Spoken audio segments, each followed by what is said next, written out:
सगळे बाहेर थांबलेले असतात आणि रमाची आई डोहा जेवणानंतर चहा करायला किचनमध्ये गेलेली असते. किचनमध्ये गेल्यावरती मस्त आनंदात असते, कारण आज लेकीचं डोहा जेवण झालेलं असतं. तिला प्रचंड आनंद होत असतो. मनामध्ये ती काही विचार करत असते.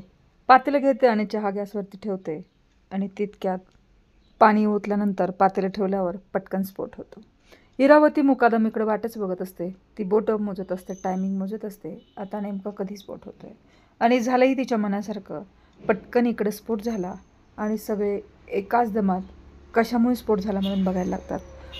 काय झालं, कशामुळे झालं हे त्यांना 1 मिनिट कळत नाही. ते सगळेजण पटकन बघायला लागतात जिकडे स्फोट झाला आहे.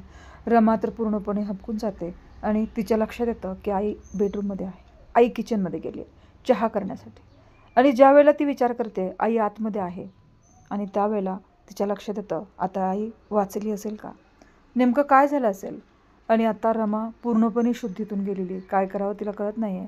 कारण की आज एवढा आनंदाचा क्षण आणि या आनंदाच्या क्षणामध्ये विरजणं टाकायचं काम कोणी केलं आहे. सगळेजण पाहत आहेत नेमकं काय झालं हे कुणालाच काही कळेना. आणि सगळेजण त्या स्फोटाकडे पाहत आहेत. अचानकच हे काय झालं हा प्रश्न प्रत्येकाला पडला आहे. रमाला सावरण्याचा प्रयत्न करत आहेत. सगळेजण नेमकं आत काय घडलं याची विचार करण्यामध्ये गुंतलेले आहेत. आणि आता काय होईल हा प्रश्न आहे. खरंच याच्यामधून नेमकं कोणी काही साधण्याचा प्रयत्न केले का याचा अंत मात्र कोणाला काहीच लागत नाही आहे. सगळेजण विचार करत आहेत. आता अक्षयच्या घरामध्ये सुद्धा कळवलेलं आहे की रमाची आई या स्फोटामध्ये गेली आहे. आणि मग ते म्हणतात आता आपल्याला जावं लागेल. आरती म्हणते मी पण येते. त्यावेळेला आरतीला मात्र इथे येता येत नाही, कारण घरामध्ये कुणीतरी मुलांसाठी हवं असतं. आणि यामध्ये इरावती म्हणते आता याच्यामध्ये कुणीतरी इरावती मुकादमांचं नाव घेऊ नये म्हणजे झालं. इरावती मुकादमांचं नाव घेतलं नाही म्हणजे मिळवलं. पोलीस येतात, चौकशी करतात. नेमकं हे कशामुळे झालं आहे, हे कुणी घडवून आणलं का, हा काही घातपात वगैरे आहे का?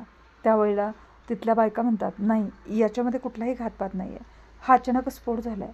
आणि मग तिचा जीव भांड्यात पडतो. अक्षय आता दुबईसाठी निघून गेलेला असतो.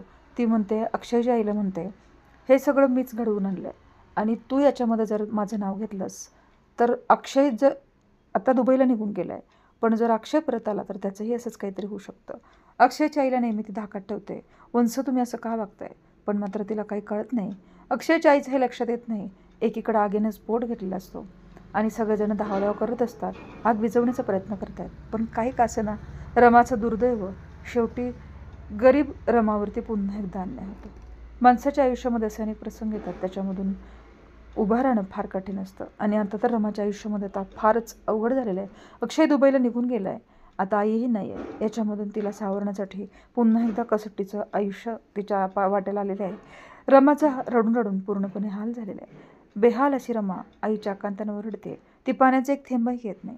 काय करावं हा प्रश्न सगळ्यांपुढं आहे. रमाला सावरावं की तिच्या आईकडे बघावं, पण याच्यातून काहीच मार्ग निघत नाही. सगळेजण आग विझवण्याचा प्रयत्न करत आहेत, आग आटवण्याचा प्रयत्न करत आहेत, पण मात्र आग काही विझता विझेना. इकडे इरावती मुकादमांनी हे सगळं घडवून आणले हे फक्त अक्षयच्या आईला माहिती आहे. साई मात्र आग विझवण्याचा प्रयत्न करतोय आणि साई म्हणतो आईला रमाला पाणी तर दे. त्यांना मी पाणी देणं बरं दिसणार नाही, त्यामुळे तू तरी पाणी दे, कारण की या सगळ्यांमध्ये मी पाणी दिलं तर त्याचा अर्थ वेगळा काढला जाईल. आणि म्हणून साईची आई त्याला पाणी द्यायला जाते. पोटे एवढं ग्लास पाणी तर घे, पण रमा मात्र काहीच घ्यायला तयार नसते. आता स्वप्नपूर्तीच्या बंगल्यामध्ये जी चाळ आहे त्या चाळीमध्ये ज्या पद्धतीने आग लागली आहे सगळेजण विचार करत आहेत. आज मात्र या स्फोटाने या मालिकेला वेगळंच वळण दिलेलं आपल्याला दिसतं.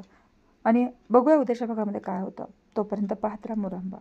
रमाच्या आयुष्यामध्ये आता आणखी नवीन काय टर्न येणार आहे पाहणं इंटरेस्टिंग ठरणार आहे. पाहायला विसरू नका उद्याचा भाग मुरांबा. रमा आता नेमका कोणतं पाऊल उचलेल पाहायला विसरू नका. तुम्हाला काय वाटतं कमेंट करून नक्की सांगा. धन्यवाद.